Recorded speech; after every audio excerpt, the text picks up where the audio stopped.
Olá, gente, estamos aí de volta com Entretanto, esse programa que fazem vários anos, discute as coisas do Brasil e do mundo à luz do direito em linguagem rápida, clara e objetiva, do jeito que você gosta, do jeito que você se acostumou. Hoje nós vamos falar de alguns presidenciáveis inusitados, surgidos em época de pandemia, João Dória, Danilo Gentili, Luciano Huck e por aí vai.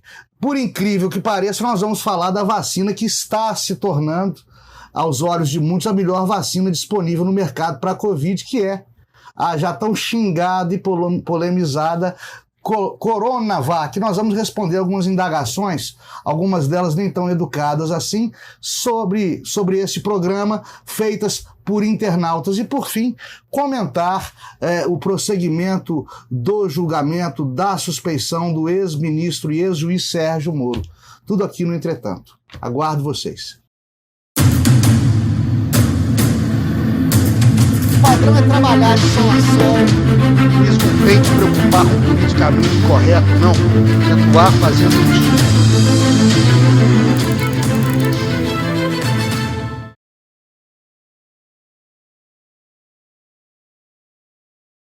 Gente, tudo bem? Bom, dê o seu like, dê o seu dislike, se inscreva no canal e vamos tocar a vida, porque o Entretanto está aqui para isso, para discutir as coisas do Brasil e do mundo à luz do direito, em linguagem rápida, clara e objetiva. A gente está aqui para debater. Ninguém aqui tem solução pronta para nada. A gente quer essa troca de ideia tão saudável e tão instrutiva que esse programa fomenta e que esse diálogo se tornou bastante popular e bastante frutífero entre a gente que produz o Entretanto e você que o assiste aí de casa, tá bom? Bem, o tempo vai mostrando para a gente que a gente muitas vezes é preconceituoso. A gente muitas vezes faz piada, comenta sobre determinados assuntos aqui sem conhecimento de causa. E acaba que a realidade é tão vertiginosa, os fatos mudam tão rapidamente, que a gente acaba descobrindo que errou, né? E tem que dar a mão à palmatória aqui, isso aqui é uma troca franca de ideias. No caso das vacinas à disposição no mercado para a Covid, até aqui está demonstrando um melhor custo-benefício, a que está demonstrando uma eficácia maior é a Coronavac. A Coronavac, além dela evitar em quase 100% os casos de maior gravidade de contaminação, ou seja, as pessoas vacinadas com Coronavac não estão mais morrendo de Covid-19. Além de tudo, o espectro imunizante da vacina Coronavac alberga até hoje todas as cepas brasileiras, todas as mutações brasileiras da Covid e a maioria das estrangeiras. Portanto, a Coronavac do Butantan, do governo de São Paulo, do governo federal, do Dória, que era filho feio não tem pai, mas filho bonito ganha um monte de pai, né? Queira dar o pai que você quiser dar para a Coronavac, ela está se mostrando eficiente, eficaz, está se mostrando o que de melhor o mercado possui hoje. Se Deus quiser, iremos nos imunizar com ela também nos próximos meses, e aí esse pico, esse platô da Covid vai cair vertiginosamente. O pior já passou, tenho a certeza disso. O Dória colhe os louros pelas suas iniciativas de incremento da Coronavac, quando muito pouca gente acreditava nela. Não gosto da maneira como o governador de São Paulo utiliza politicamente a Coronavac. Acho que isso não é papel de um homem público sério. Acho que ele deveria deixar questões políticas para lá, mas é inegável que ele se fortalece com isso. Dória não vai ser presidente da República em 2022, porque fora de São Paulo ele não ganha nem para vereador. Fora de São Paulo ele não ganha nem para síndico de prédio, né? São Paulo é outro país. E Bolsonaro é muito forte fora do estado de São Paulo. João Dória tem tem uma característica que afugenta o eleitorado dele. O João Dória não atrai a população mais carente, não atrai a população pobre. Como dizem alguns, o João Dória não tem cheiro de pobre. E político que não tem cheiro de pobre, que não fala a linguagem do povão, que não convive com o povão, que não tem cara de povão, hoje no Brasil está fadado ao insucesso. E deve ser esse insucesso que colherá Dória nas próximas eleições, caso ele venha se candidatar ao Palácio do Planalto e, apesar dos seus inúmeros méritos como gestor aí dessa vacina do Butantan em parceria com o governo chinês. O Dória cresce numa lacuna deixada uma lacuna na governabilidade do presidente Bolsonaro que não foi causada por ele. Consciente ou inconscientemente, representantes dos outros poderes esvaziaram o governo Bolsonaro. Aconteceram coisas do arco da velha com o governo Bolsonaro, em princípio através do STF, minando todo o pacto federativo brasileiro, fazendo com que os diversos entes federados, cada um haja por si, em uma casa da mãe Joana, nesse enfrentamento da Covid, quando teria que vir de cima para baixo, o governo federal orquestrando tudo. Já se ofendeu o pacto federativo quando o STF disse, olha, todo mundo é independente, prefeito é independente, governador é independente, presidente é independente, todo mundo manda e ninguém manda em ninguém. Nenhum gestor manda em nenhum outro gestor sobre questões regulamentares afetas ao enfrentamento da Covid-19. Tornou o Brasil ingovernável durante a gestão do Bolsonaro. Aí o presidente Bolsonaro entra com ação direta de inconstitucionalidade, o ministro Marco Aurélio, entrando no mérito político, indefere liminarmente a pretensão do presidente da República, que é a pretensão do governo federal, de impedir esses desmandos aí a torto e a rodo que estão acontecendo por conta dessa interpretação estranha, estapafúrdia, que esculhambou a Federação Brasileira, onde numa ordem interna entre os diversos entes federados, o cidadão fica perdido sem saber a quem obedecer. Eu já até brinquei sobre isso aqui. O sujeito não pode ser punido por descumprir ordens do poder público no enfrentamento à pandemia, ordens sanitárias preventivas do poder público no enfrentamento à pandemia, porque ele não sabe qual poder público que ele vai obedecer. Se vai obedecer ao município, ao estado, à federação. Tá certo? Complicado. Também impedem, eu nunca vi isso no mundo, impedem o Bolsonaro de nomear gente de confiança para cargo de confiança, que ele poderia, à luz da Constituição, nomear. Isso só acontece contra Bolsonaro, isso só acontece no Brasil. Agora, o fim da picada foi na semana passada, em que o senhor presidente da Câmara, deputado Arthur Lira, praticamente faz uma ameaça velada de impeachment ao presidente Bolsonaro, caso ele não modifique sua política externa, ou seja, caso não mude, caso não deponha, caso não demita, o atual ministro das Relações Exteriores e chefe do Itamaraty. Eu nunca vi isso. Presidente da Câmara dos Deputados que o Jair Bolsonaro ajudou a polar, hein? Então nós não estamos entendendo mais nada. A gente fica muito triste com isso. Muito triste. Fiquei muito triste também com a continuação do julgamento da suspeição do ex-juiz e ex-ministro Sérgio Moro. Como magistrado, a gente fica triste pelo seguinte: ver juiz comportando igual valentão de botequim, igual bully guy, como dizem os americanos, magistrado da mais alta corte de justiça do Brasil, ofendendo o colega porque vota diferente dele, porque não concorda com ele. Isso começou com Joaquim Barbosa lá em 2007. Ele e o próprio Gilmar Mendes começaram a se degladiar, escandalizou o país. Depois isso continuou, isso virou febre. A TV Justiça parece que atiça os egos dos magistrados da nossa mais alta Corte de Justiça. Então eu não consigo ver, eu já fui vítima disso também, colega juiz que não tem educação para militar no direito, eu nem ser juiz não, para militar em qualquer atividade jurídica. O cara não tem educação de pai e mãe. O cara ofender a pessoa, ofender um colega, falou que faltou coragem, o ministro Gilmar Mendes falou que faltou coragem ao colega ministro Cássio Nunes Marques, né? Coragem para decidir. Ele também, Gilmar, já foi muito ofendido em plenário. Agir dessa maneira, isso é falta de educação doméstica, isso é falta de ética, isso ofende a nós magistrados, a nós juízes, a nós juristas, a comunidade de operadores do direito ficou ofendida quando aqueles que deveriam nos dar exemplo nos envergonham.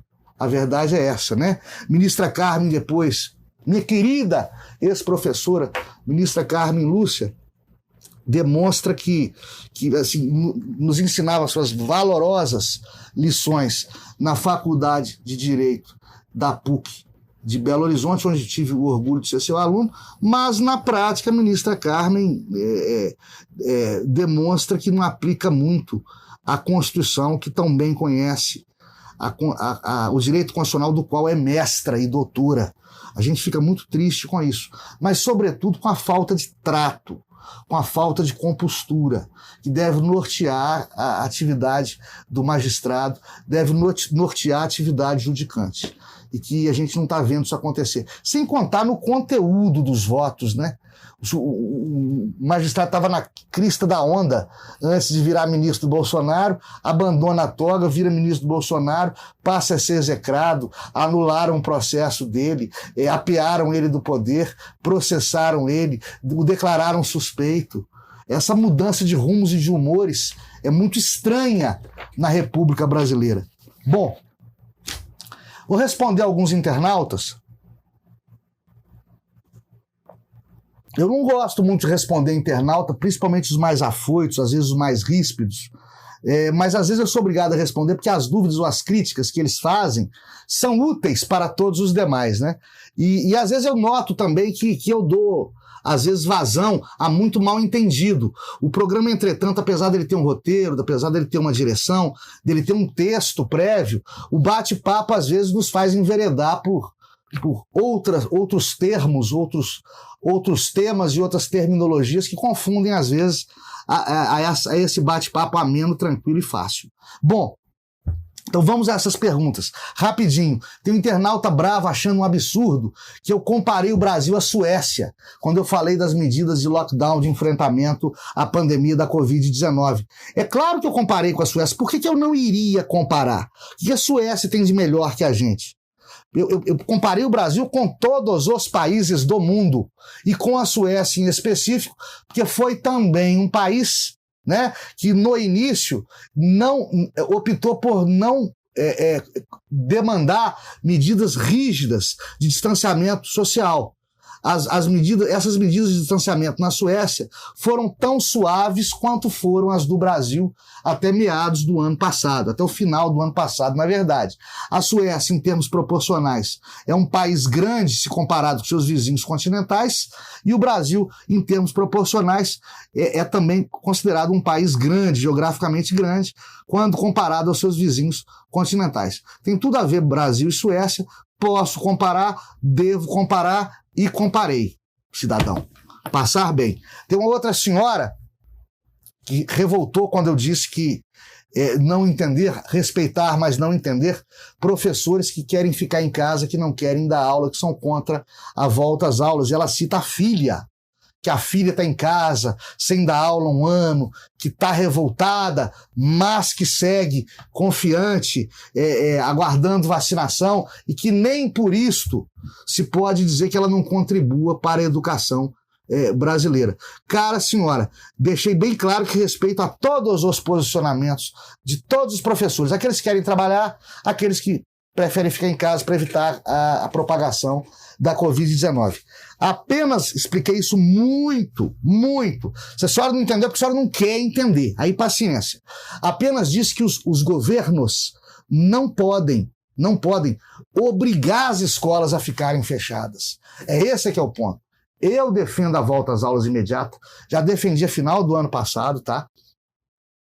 Mas não sou contra as instituições que preferem dar um tempo, tá? O que eu sou contra é governo proibir escola, seja pública, seja privada, de abrir. Agora, a sua filha que fica em casa, que está revoltada, que não quer voltar, que apesar disso, confia na educação brasileira, eu queria ver a senhora, sua filha, ou senhorita, sua filha, não querer voltar e ser fica em casista se ela ganhasse por produtividade, se ela ganhasse por aula efetivamente dada.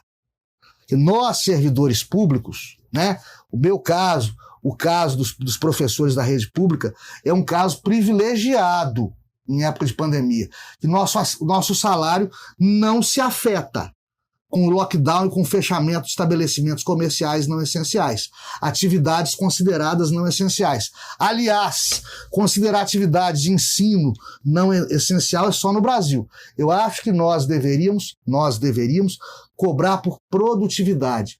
Todo serviço público, inclusive o magistério, inclusive a magistratura, eu corto na mesma carne, na minha carne, tá? Eu queria ver servidor público ser fica em casista, se precisar sair para efetivamente trabalhar para comer. É muito fácil, você fica em casista com o seu garantido final do mês, tá, minha senhora? Bom, um outro internauta diz que, aliás, dois, eles reclamam da minha frieza no trato com os números tétricos da Covid. Um diz que eu devo ser assim porque não sou usuário do SUS. O outro diz que eu devo ser assim porque não tive parente entubado, parente amigo em UTI, parente ou amigo morto. Bom, para começo de conversa, já enterrei 2 ou 3 das minhas pessoas amadas, das minhas pessoas queridas. Outros quase morreram. Parentes quase morreram. Tá? Grandes amigos morreram. O que eu não deixo é o meu medo e a minha dor perturbarem, atrapalharem o meu discernimento. Isso não é bem-vindo. Nós temos que serenar os ânimos e analisar friamente, criticamente, as coisas relacionadas com essa pandemia que virou pandemônio. E com relação ao não ser usuário de SUS, eu sou usuário de SUS. Aliás, todos nós somos. O SUS é Sistema Único de Saúde, ou seja, ele engloba a medicina pública, a saúde pública e a saúde privada, e a saúde complementar, e os convênios de saúde. Todos nós brasileiros somos usuários do SUS, direto ou indiretamente, já expliquei aqui. Tanto o paupérrimo pode ser atendido na rede privada, via SUS, depois o governo ressarce a rede privada, como o cidadão da rede privada pode ir a um hospital público se medicar. Aí isso se chama universalização da saúde, querido internauta. É um princípio constitucional. Vai por mim, uma questão de etiqueta em rede social. A gente em rede social, para evitar gafe, a gente procura canais, procura páginas, procura youtubers, comentadores que tenham a ver com a nossa mentalidade, que tenham a ver com o nosso nível sociocultural. Quando você muda de convívio, quando você frequenta pessoas que não têm nada a ver com você, com o seu pensamento, ou com a sua condição de instrução pessoal, você tende a causar colisão de opiniões, você tende a causar mal-estar, mal-entendido e constrangimento. A sofrer e a causar, né? A gente tem que procurar o nosso igual, até na internet.